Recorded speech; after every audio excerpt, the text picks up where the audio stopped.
Hey, howdy, hi. Video number 4 coming at you from my bunker in the woods.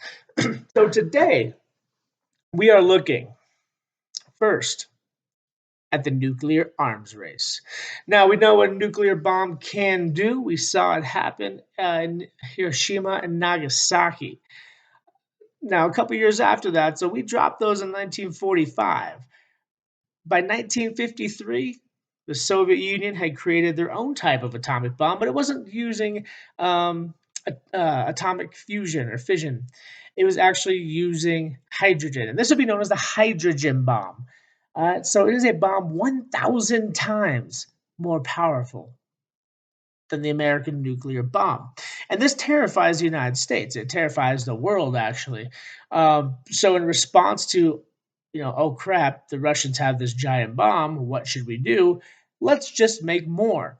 So, the United States starts increasing production of their nuclear bomb, which in turn, Russia looks at the United States and goes, well, they're making more. Let's also make more. So for years, you have the Russians and the United States just stockpiling and stockpiling these weapons of just mass destruction that would wipe out cities, just no problem. Now everyone was terrified that one country or the other country is going to launch one of these or several of these nuclear bombs or hydrogen bombs and essentially have a nuclear holocaust on our hands. Uh, and it was terrifying. There were drills ran in school that don't make much sense, but you hear an alarm and you hide under your desk because desks can save you from atomic bombs and radiation and all that fun stuff. But it makes people feel safer, right? You do things to feel safe. So the nuclear arms race starts. It's kicked off. You have the United States and the USSR building and building and building, which is terrifying in itself, having this constant fear of nuclear holocaust, nuclear war. And that falls right in line with our Cold War concept, right? A Cold War is a war that there's always a threat, but never any real action. And the nuclear arms race is the epitome of that, right? There's always this threat and this fear of a nuclear bomb dropping on your face, but it doesn't happen. So it's kind of a visual representation of the Cold War. Now, as we move forward, in 1960, in Cuba, all right, if you don't know where Cuba is, it's kind of right off the southern tip of Florida. So it's very close. You could really swim if you're a really good swimmer. You could swim from Florida to Cuba. I would die because I'm fat and out of shape, but some people could.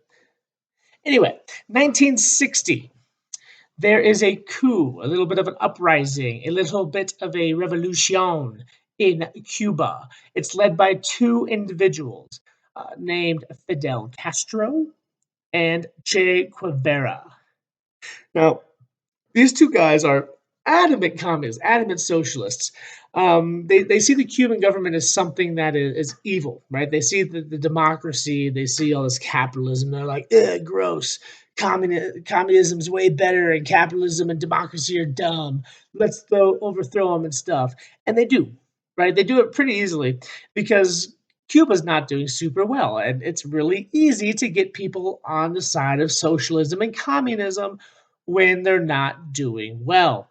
So 1960, these two guys take over brutally, mind you. Now, Che Guevara is not a good human being. He killed or ordered the killings of thousands of people in uh, a push to spread communism. He doesn't just do it in Cuba; he does it in other places as well, but not super important. Now, once Fidel Castro is in power, right? He's the leader. The United States government goes, well, we should kill that guy because he seems terrible. So they want to stop the spread of communism. Again, containment, Truman Doctrine, stopping the spread of communism. Now, the communist infrastructure is set in Cuba by this point. The important thing to note is in 1959, the United States, they see Castro, they see Guevara entering into Cuba and taking over and all this stuff. So then President Dwight Eisenhower says, I have an idea.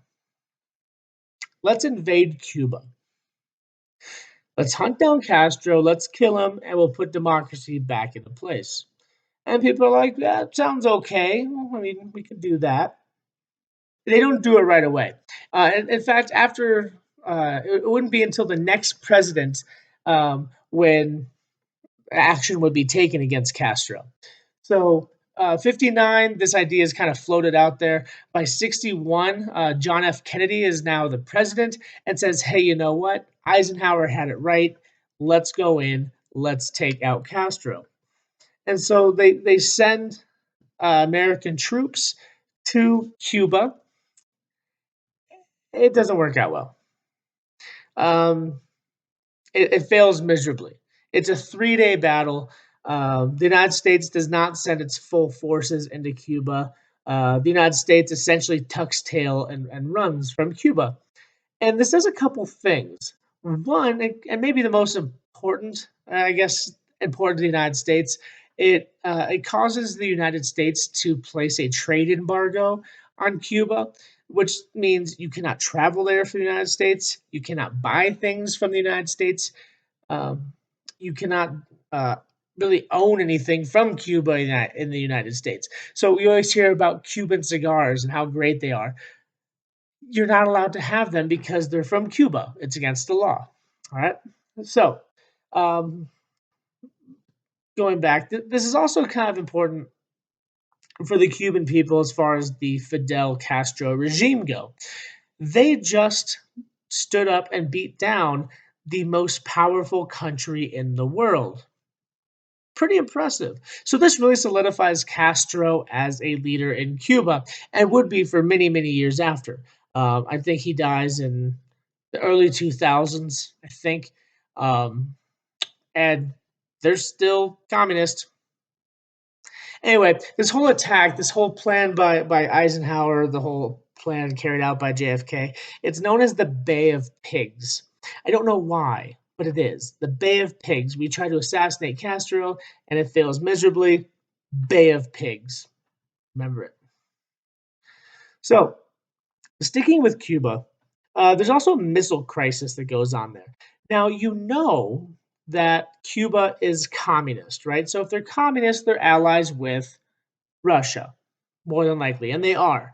So, in 1962, Russia says, "Hey, Cuba, we're going to put some nuclear missiles in your country," and they're like, "Yeah, okay, that's cool. We're all communists, so we're friends. Put your missiles here."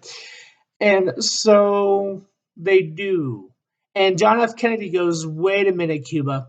Um, no, no, please don't put missiles in Cuba and point them at us.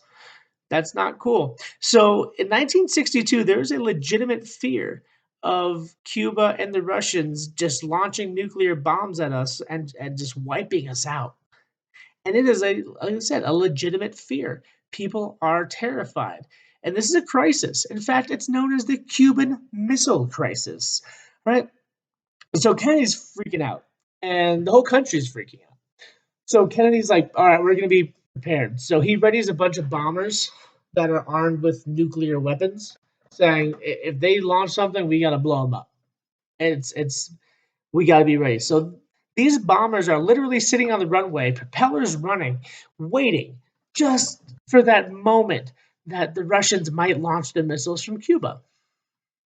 So Kennedy and his advisors they meet with Russian advisors. Their prime minister Khrushchev is the Russian prime minister at the time, and he goes, "Look, we just have a base in Cuba. We're not gonna blow you up." And Kennedy's like, I don't trust you, Russians. But eventually, um, it turns out to be a big nothing burger, and disasters avoided. crisis avoided, right? Which is awesome because nobody wants to be blown up by nuclear bombs. But this is this is the Cuban Missile Crisis in a nutshell. The Russians have put missiles pointing at the United States from Cuba, and we were terrified that something might happen. Luckily, it does not. So, as the Cold War continues into the 60s is a really interesting time.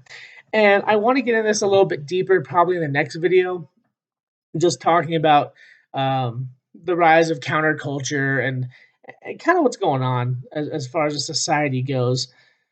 But yeah, the Cold War, they find them, we find ourselves in a bunch of proxy wars. We talked about Korea. We will talk about Vietnam War here coming up. Um, but during the Vietnam War, something really interesting happens, and it's this development of the counterculture. Now we'll talk about counterculture, like I said, next video. This is gonna be all your hippies and your anti-war people. So we'll get into that a little bit later. But for now, thanks for tuning in. Make sure you guys are keeping up to date on these videos. Again, if you have any questions, concerns, please feel free to shoot me an email. All right, take it easy, guys.